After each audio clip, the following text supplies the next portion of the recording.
ఇప్పుడే జీ5 app download చేయండి. చూడండి మీ ఫేవరెట్ టీవీ షోస్ ఎప్పుడైనా ఎక్కడైనా.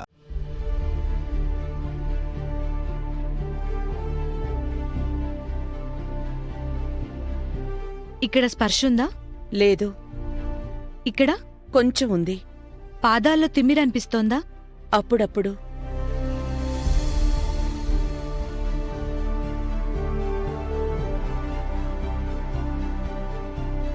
ఫింగర్స్లో కదలికలను ఎప్పుడైనా నోటీస్ చేశారా?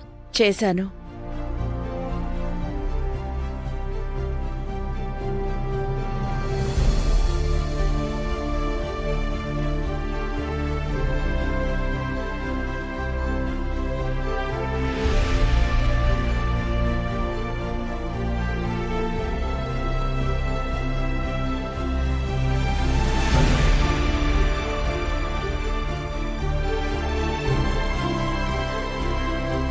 ఇక నుంచి ఈ కోర్స్ని వాడించండి ప్రసాదరావు గారు.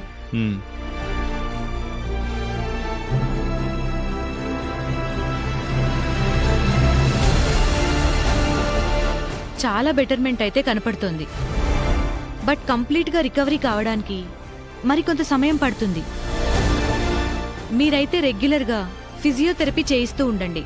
10 days తర్వాత మరోసారి తీసుకురండి. వేదవతి గారితో వాక్ చేయిద్దాం. ఓకే డాక్టర్, ఇక మేము బయలుదేరతాం. అలాగే. పట్టుకు శౌర్య.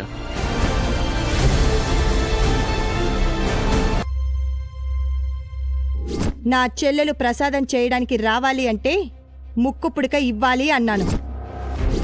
నువ్వు తిరిగి ఆ ఇంట్లో అడుగు పెట్టాలన్న ఉద్దేశం అత్తకి ఉంది కాబట్టే అత్తయ్య అందుకు ఒప్పుకుంది.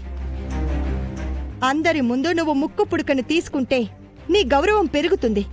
నీ అత్తారింటికి తిరిగి గౌరవంగా వెళ్ళొచ్చు. అత్తయ్య తర్వాత అలాంటి స్థానం నీకే దక్కుతుంది. ముక్కు పుడక విషయంలో అత్త అంత తొందరగా ఎలా ఒప్పుకుంది?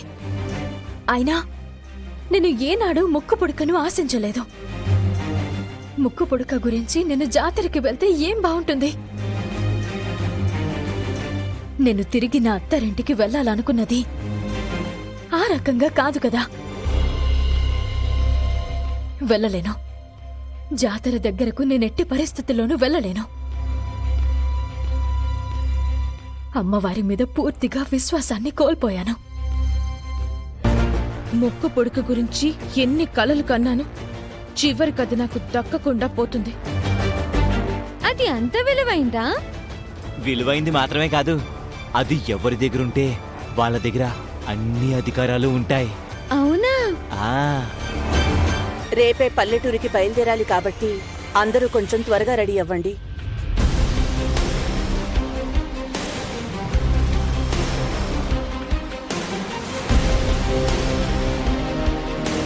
మాట్లాడరేంటి? రేపు ఫంక్షన్ దగ్గరికి మాకు రావాలని లేదు. ఏమైంది మీకు? రావాలని లేదని చెప్తున్నాం కదా, బలవంతం చేయకండి నాన్న. ఎందుకిలా మాట్లాడుతున్నారు? అవని అక్కడికి ఖచ్చితంగా ఏదో ఒక రకంగా వస్తుంది. అప్పుడు మీరు అవనికి ముక్కు పడకనిస్తారు. అందరిలో అవనికి గౌరవం, మాకు చిన్నతనం. అది మేం భరించలేము. అందరిలో అవనికి సన్మానం, మాకు అవమానం. అది మేము అసలు తట్టుకోలేం. ముక్కు పొడక విషయంలో అందరూ అవనిని పొగుడుతుంటే అది మాకు సూదులతో గుచ్చినట్టుంటుంది. అందుకే రాకూడదు అని నిర్ణయించుకున్నా. మీరు కూడా ఎలాగో అవనినే పొగుడుతారు. పుండు మీద కారం చల్లి వేడి నీళ్లు పోసినట్టు ఉంటుంది మాకు. ఎందుకలా అనుకుంటారా? మీరు కూడా మా కొడుకు కోడలే కదా. మేం రావాలంటే ఒక కండిషన్. ఏంటది? రేపు అందరి ముందు మీరు శౌర్యని ఈ ఇంటికి ఏకైక వారసురాలు అని ప్రకటించాలి.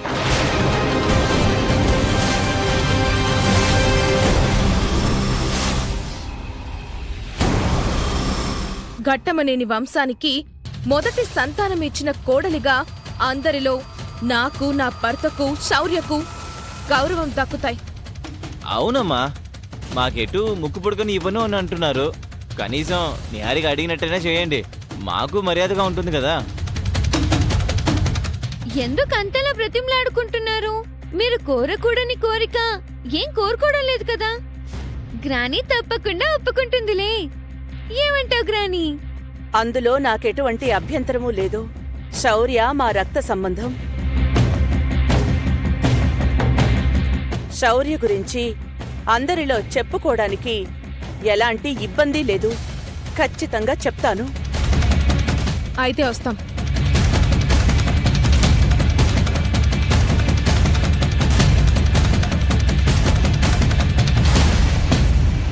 రేపు అవ్వని పొరపాటున కూడా రాకూడదు.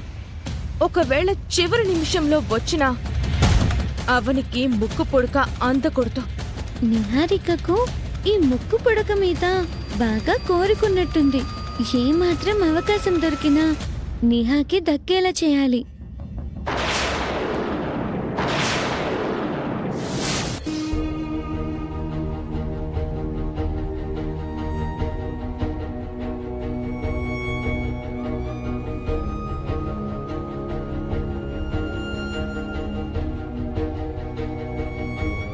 అవని, ఏంటక్కా? అది పల్లెటూరుకి బయలుదేరమన్న విషయం గురించి తప్ప ఇంకేమైనా మాట్లాడక్కా? ఆ విషయం గురించే ఇప్పుడు అత్త ఫోన్ చేసింది. ఆ ఇంటికి వెళ్ళి అత్తకు మందులిస్తున్నాను, సేవలు చేస్తున్నాను, అన్నీ చేస్తున్నాను. అంతవరకు నా వల్ల అవుతుంది. అంతకు మించి నా మనసు చంపుకునైతే నా వల్ల కాదు. నా పరువు తీశారు. వాళ్ళ పరువు గురించి నేనెందుకు ఆలోచించాలి? నా గౌరవం పోగొట్టారు. వాళ్ళ గౌరవం గురించి నేనెందుకు ఆలోచించాలి? అత్త మామలతో ఇంతలా బతిమాలించుకోవడం నాకు బాధగానే ఉంది. కానీ నాకు జరిగిన దానికి అంతకంటే ఎక్కువ బాధుంది. పోయిన నీ పరువు, నీ గౌరవం నీకు దక్కుతాయి కాబట్టే నిన్ను వెళ్ళమంటున్నానవని. కాస్త అర్థం చేసుకో. నువ్వే నన్ను అర్థం చేసుకో. వాళ్ళు నిన్ను మళ్ళీ ఆ కుటుంబంలోకి కలుపుకోవడానికి ఇది మంచి అవకాశం అవని. ఈ అవకాశాన్ని వదులుకోకు. మంచి అవకాశం అని నేను అనుకోవడం లేదు. ఫోర్స్ చేయకు. నన్ను ఒంటరిగా వదిలే. ఇంకొకసారి ఆలోచించవని. గతంలో చాలా సందర్భాల్లో నన్ను ఆ ఇంటికి తీసుకుని వెళ్లారు. సమస్యలు వచ్చినప్పుడు తరిమిస్తున్నారు. అందుకే మరొకసారి నాకు అలాంటి గతి పట్టకూడదు కదా.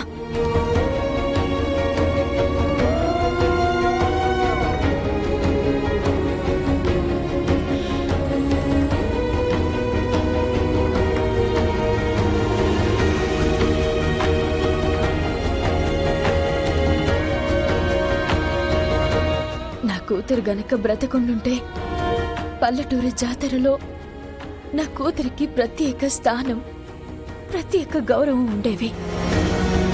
అత్త ఇలాంటి జాతకంతో పుట్టుండేది కాబట్టి ప్రజలందరితో నీరాజనాలు అందుకునేది. జీ5 యాప్ డౌన్లోడ్ చేసి అన్ని ఎపిసోడ్స్ పూర్తి ఉచితంగా చూడండి.